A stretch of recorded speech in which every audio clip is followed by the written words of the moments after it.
এজন্য সুন্দর চেহারাটা নিয়ে যখন আয়নার সামনে দাঁড়াবেন, তখন আপনি আয়নার দোয়া পড়বেন আল্লাহুম্মা হাসসানতা খালকি ফাহসিন খুলুকি। বিশ্বনবীর চেহারা সুন্দর বেশি না কম? জোরে বলেন।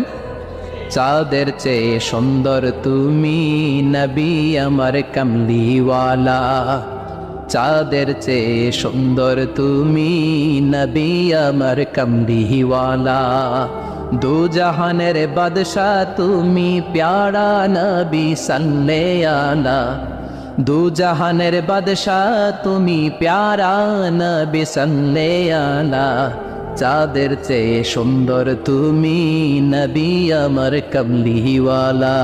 সুবহানাল্লাহ। বিশ্বনবীর চেহারাটা বড় সুন্দর ছিল। এত সুন্দর চেহারার মানুষ পৃথিবীতে দ্বিতীয়টা নাই। ওই চেহারা নিয়ে বিশ্বনবী আয়নার সামনে যখন দাঁড়াতেন,